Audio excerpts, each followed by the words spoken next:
What is up, my friends, and welcome to another edition of the AEW Week in Review. I'm your host, Mark Perry, editor of Pro Wrestling News Hub, covering pro wrestling and not sports entertainment. On this week's show, we have the AEW Dynamite after AEW All Out. We have Dark Recap, we have Ratings Recap, and we have news about Miro, a.k.a. Rusev, joining AEW. That plus your social media stuff. Now, just remember, how do you get in touch with the show? You email podcast@prowrestlingnewshub.com with your MP3s or videos, or call 888-430-7692. Remember, cutoff time is 6 p.m. Eastern on Thursdays. Remember to leave us a review on Apple Podcasts. We'll read it on the show. All right, my friends, let's get into an exciting week of AEW, including the ratings. If you haven't heard yet, stay tuned for the ratings piece. It is big news. A lot of big news this week on AEW Dynamite and the AEW world. So without further ado, let's just get into the week that was AEW.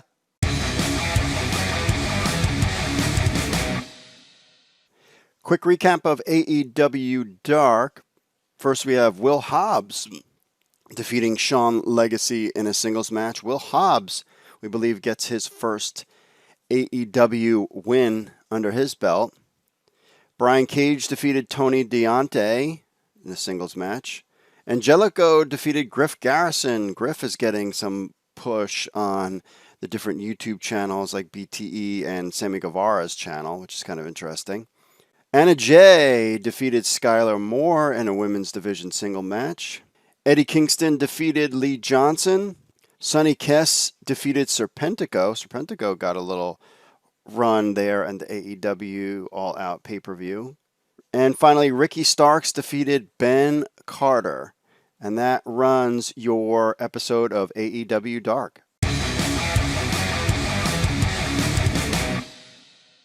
Big shocking AEW Dynamite. We have the recap for the September 9th edition, grades, etc., etc. First up, we have MJF and Chris Jericho. They meet up before the show, talk a little trash to each other. Our first match, a tag match, the Lucha Bros against Jurassic Express. Winners, Jurassic Express. I gave this a 3.75. This was a great way to start the show. I'm a super fan of the Lucha Brothers and Jurassic Express. And as I tweeted during the show, I could watch these guys all day. Have a tag match all day long. It was great, great stuff. Later on, we hear from Lance Archer talking about Jon Moxley. Then we hear from Matt Hardy. He talks about basically taking time off and thanking the fans. Then we have Freshly Squeezed, Orange Cassidy versus Angelico. This match was okay. I gave it a 3.0 winner. Orange Cassidy, of course, I would be stunned if Orange Cassidy weren't to win because he just went over big with Chris Jericho. See where Cassidy goes from here. Kip Sabian makes his announcement of his best man and is none other than Miro, a.k.a. Rusev from WWE. This one was a big shocker. I was not anticipating this whatsoever. None of the fans were. No one really knew where this was going to go, and they probably just kind of thought it was just kind of a weird, just kind of lame angle or something like that. And then Miro comes out and drops a promo cutting on WWE and the glass ceiling and the whole Vince McMahon brass ring thing. It was beautiful. This is a big get by AEW to let him go because I think he's one of those types that could have been way more over in WWE, but because of Vince and how politics run there, they never gave him a shot. I mean, Rusev Day was a monster. Easily could have put the belt on him and done great, but they just didn't. I think after that, he's basically was done with WWE at that point, and we're excited to see him in AEW. That was a big shock and a good swerve by Tony Khan and the crew. No DQ match, Jake Hager and Chris Jericho versus Joey Janela and Sonny Kiss. Winner Hager and Jericho. Gave this a 4.0 grade. Elite match of the night. Mostly, I mean, it was very good stuff. I'm not a big fan of Jake Hager, but Joey Janela, Sonny Kiss, and Chris Jericho, I mean, all four of them put on a great show. Sonny Kiss especially continues to impress. He is good. And Joey Janela, it was good too. This was a great match. One that I was not really too excited about, though I do like Joey Janela and Sonny Kiss, but I was like, we're not gonna get anything from Hager and Jericho, but we did. This was definitely my match of the night. I gave this elite match of the night a grade of 4. Checking in with MJF and Wardlow, getting into it a little bit. Are we seeing the end of MJF and Wardlow? Checking with FTR. They running their mouth, blah, blah, blah, how great they are. I just be careful because to me, I haven't been impressed with. Maybe it's just, am I missing something with FTR? I wasn't really a fan of them in WWE back years ago when I watched it. And they talk about how technically they're so fantastic and the best in the world. I would not pay to watch them. I would pay to watch Lucha Bros. I would pay to watch, the Lucha Brothers, Jurassic Express, the Young Bucks I would pay for. Heck, I would even pay for Private Party over FTR. I mean, are they overrated? Is it just me? I don't know. Women's singles match, Nyla Rose versus Tay Conte. Congratulations to her. She is now part of AEW. And winner, Nyla Rose. Gave this one a 2.25. This wasn't bad. It was a little rusty for Tay Conte, but she actually brought it in and did a pretty good job. And Nyla Rose did good, so it'll be interesting to see where we go with Nyla Rose. Then for our TNT Championship match, Brody Lee and versus Dustin Rose. I gave this a 3.5. Mr. Brody Lee with the win, but these guys put on a great show. I mean, this was some good wrestling to some 2 veteran guys really doing a good job. I might have given a little bit more just because I like to give a little bit to the high-flying stuff, but these guys definitely put on a match. You didn't know who was going to – I mean, you figured Brody Lee was going to win, but you weren't sure who was going to take the win, and Brody Lee comes out onto – this was also a great match. Both Brody Lee and Dustin Rhodes did a great job on that one. And overall, it was a great show. I thought the card was going to be weak, given the fact that we just came off of the pay-per-view, but having Miro / Rusev appear, having some pretty good matches in there, and build up to other things. We got interviews from Paige. The Bucks got suspended because they super kicked Alex Marvez. We heard from Kenny Omega. So really setting things up now makes me super excited about next week's show. Speaking of next week's show, some matches were announced for next week's show. Now, we're not sure if this is going to be on Wednesday or Thursday, or is it going to be split up into 2 days? You just have to stay tuned to Pro Wrestling News Hub about all this kind of stuff. First up, we're getting NWA Women's Title match. Thunder Rosa versus Ivelisse. I know, I keep saying it wrong. That's going to be a good match. Thunder Rosa did good, and Ivelisse is a good one, too. Looking forward to that. Jurassic Express versus FTR. Again, non-title match. I'm not really a big fan of FTR. Singles match, Hangman Page against Frankie Kazarian. Good to see Page get back in the singles hunt. MJF will fight somebody. We're not really sure who. Chris Jericho and Jake Hager will take on Private Party. And Best Friends will take on Santana Ortiz in a parking lot fight that should probably end this feud, you would think. I don't think it can keep going. And that's what you have for next week's AEW Dynamite.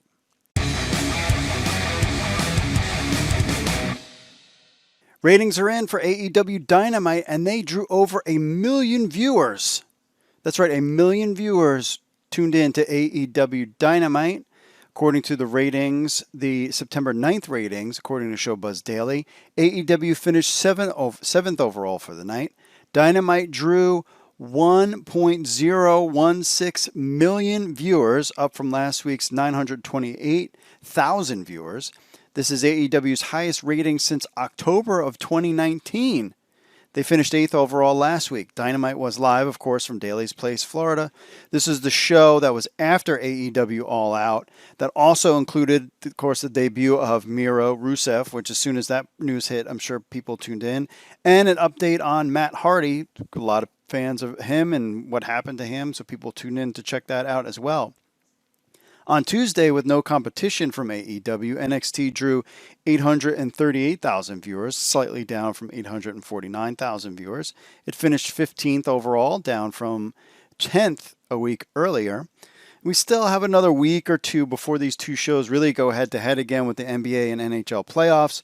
AEW schedule is a little weird. They're going to have like 2 hours and then 1 hour or something. Some on Wednesday, some on Thursday. So we're still not back to normal, so to speak. Based on the ratings, the NBA playoffs dominated the top 2 spots. Only 5 news shows finished in the top 15, and sports, news, and Real Housewives made up the top 5. This is great news for AEW. I don't think they'll be able to pull if they can pull 1 million up against NXT, that would be fantastic. But this was really great numbers. Again, with the change in guard at TNT, they need to be very happy with these numbers.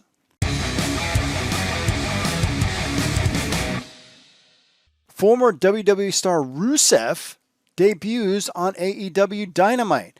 So during the AEW Dynamite, Kip Sabian and Penelope Ford announced who would be the best man at their wedding. As the segment began on AEW Dynamite, Sabian asked for best man to walk out first. It was some heavy-set guy named Puff. I think he might have been a fan on his Twitch channel, maybe. Then he said he wasn't his best man. Next, Brian Pillman walked out, and Sabian noted that he is not the best man, that they're not even friends. And then for the last time, Sabian introduces his best man, and then none other than former WWE star Rusev, now Miro, walked out. Miro is sporting a different look with his short blonde hair. But Miro's debut is 5 months after his release from WWE. The former Rusev has now joined All Elite Wrestling. According to Pro Wrestling Sheets, Miro signed a contract with AEW for more than a year. So he is in for a year, so he'll have a good run, not like Matt Cardona, for example. Miro cut a promo noting that his commonality between Kip Sabian and their popular Twitch channels, then lays into WWE and Vince McMahon, quote, 10 years in the same house with the same glass ceiling and an imaginary brass ring. You can take that brass ring and shove it up your beep. My name is Miro. I am elite. Close quote. It's not known when Kip Sabian and Penelope Ford's wedding will occur or where this possible angle is heading with Miro. I'm really excited to see how they're going to use that. I hope that they keep them together for now as a way to get Miro up to speed with the wrestling style, because he's been on the bench for basically, you'll say, almost 6 months. Miro spent 6 years on WWE's main roster, where he won the United States title 3 times. He often accompanied by his real-life wife, Lana, to the ring. Not really sure what her deal is going to now be in the WWE. Rusev's most notable feud was with John Cena that ran through WrestleMania 31, and he later gained a huge following with his daily holiday Rusev Day, which to me, he was super over. And the fact that Vince McMahon and WWE did not at the time put the belt on him, the championship belt, to me was ridiculous. I think personally, and you can write this down, that Miro, out of all the WWE releases, we're talking Matt Hardy, we're talking Brody Lee, we're talking Jon Moxley and Chris Jericho, potentially Miro could be the biggest of them all because he's still in his prime. He's only 35, 34 years old. He's got the total package, especially he was able to do the comedic stuff and the monster stuff. And now he's just open to just be himself. And I'd be really curious to see what he does. But this kind of reminds me of a potential, don't get me wrong, but just hear me out, stunning Steve Austin going to WWE and becoming Stone Cold Steve Austin. I have a feeling Miro has got something in the tank, and he's a creative guy. And I really think that 5 years from now, he could be the top guy in the promotion potentially, even over Moxley and Jericho, who have been huge. There's no question about it.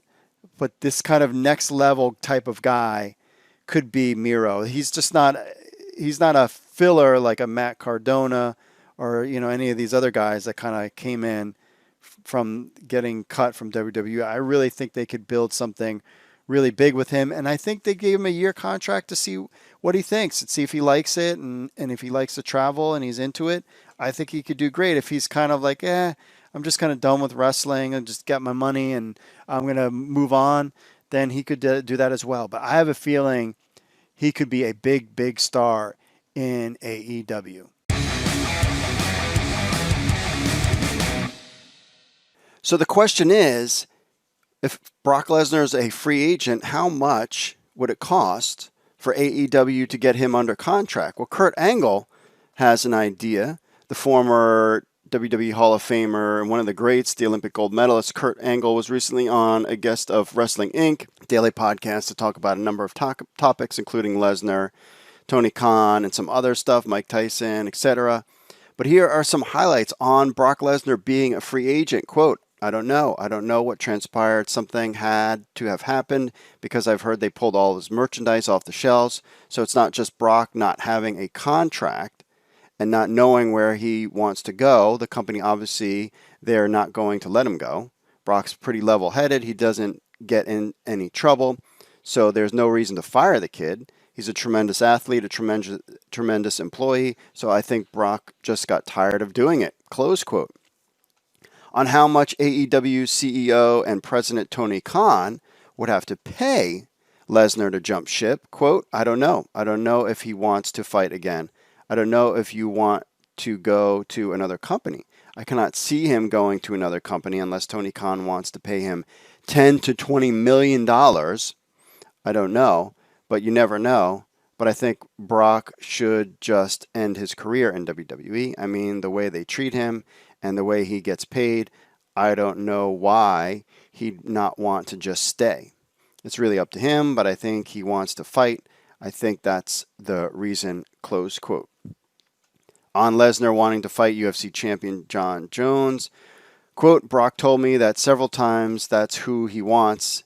So if it happens, it happens, but I think that they might be the only way to get Brock to fight. I think he just wants Jones. But I just talked to my buddy, Vito Belfort, just did a photo shoot with him a couple days ago. We're both ambassadors for Smart Cups, but Vitor wants to fight Brock, close quote. On meeting Mike Tyson on a number of occasions or shoot a commercial for Smart Cups, Mike Tyson is also ambassador. I'm not sure if he owns it too. Might be a partner, I don't know. All I know is they wanted all the athletes to come to Mike Tyson's ranch. Talking about this cup thing that he's getting involved with. I met Mike one other time. We did an autograph signing together. He's a very humble and generous guy. If you don't know Mike, don't put a label on him because the guy's our sweetheart and he's the kindest guy I've ever met. I'm not BSing you. He's very genuine, very smart, very canny. And I learned a lot from watching him train. He's a very smart guy, very smart. Close quote. About Mike Tyson. The interesting thing about Brock Lesnar is that usually when his contract is up, he starts to say that he's going to do a UFC fight, and that's in order to gain leverage with WWE to sign a new contract. That's probably what's going on right now, because now all of a sudden he's not doing WWE, but now he wants to do UFC again, which we know he's not been able to do UFC for a long time, but he was saying there was rumbles of this before, and then WWE gave him more money. So this is my ploy. This is what I think is happening. However, the fact that AEW is now a player in this game, between the two, Brock could really work the angle to get as much money as he can out of WWE for another nice little paycheck and run. But at the end of the day, he just might be done with WWE.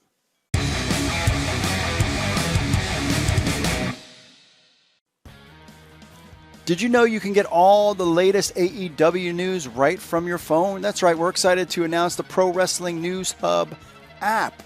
That's right, and it's free. You can get it for your iPhone. You can get it for your Google Android phone.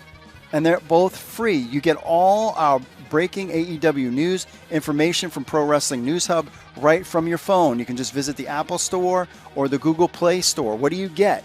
You get the latest news from Pro Wrestling News Hub. You get push notifications when a new post or story comes out. You get our podcast on the phone. You can leave us a review on iTunes, links to our social media, and so much more. All you have to do is, if you have an iPhone, go to the iTunes store and just look up Pro Wrestling News Hub and download it. Just type in AEW News. You can get our phone app, and guess it is free, my friends. It's free. So head over. You get all the latest news right from your phone, from your friends from Pro Wrestling News Hub. Whether you have an iPhone or an Android, And it's best of all, it's free.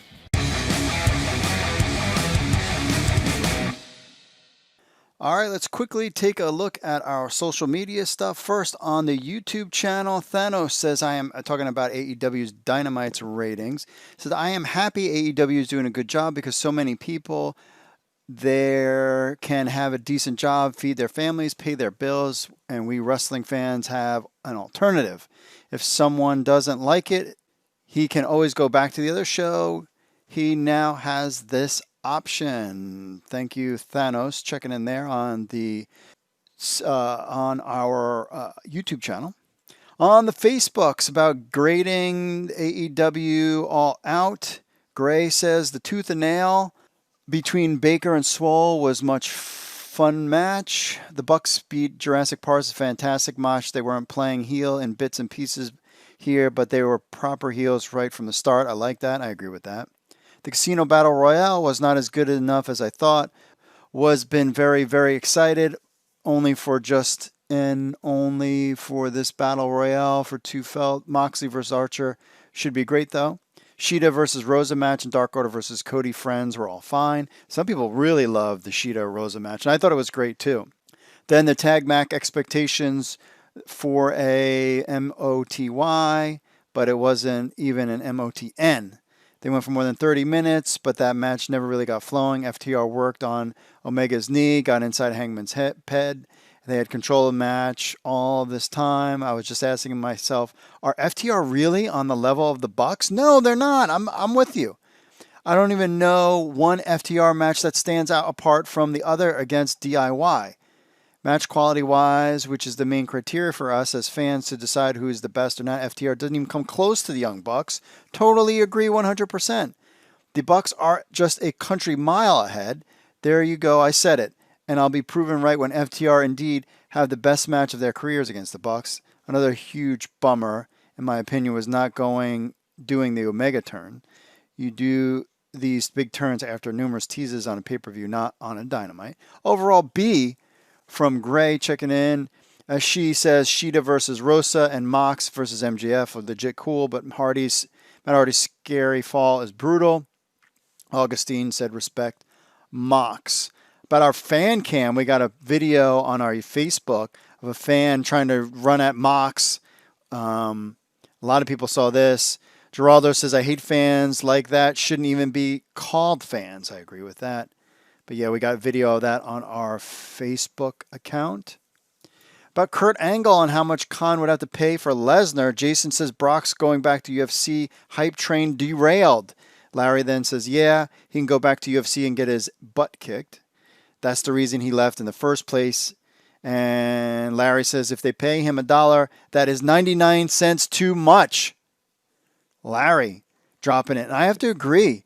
This is just a negotiating ploy from Lesnar. He's not going to go to UFC and do anything UFC. He did this last time like 2 years ago. He's doing it again. Maybe even will play AEW. If I were AEW, I would be like, the thing is you don't want to be like, I'll pay you $100 million. And then Vince says, I'll pay you $101 million. Then I would be like AEW, say, oh, never mind. And on the Twitter, Jay Nerd's Life says, talking about the ratings, says it's not a war. A war is an equal fight of two titans. This is a bloody massacre by AEW, talking about the million, and the mark says millions of people that watched AEW Dynamite this past week. The Collector of Cool Stuff says, I keep posting, I keep going to different Walmarts trying to find AEW. I really want Kenny Omega. And the Collector of Cool Stuff retweeted me and said that he found a Kenny Omega so far. I have not found any AEW guys on the shelves near me. And Brian Borowski CPA gave AEW All Out a B. It's nice of them. So there is your social media stuff.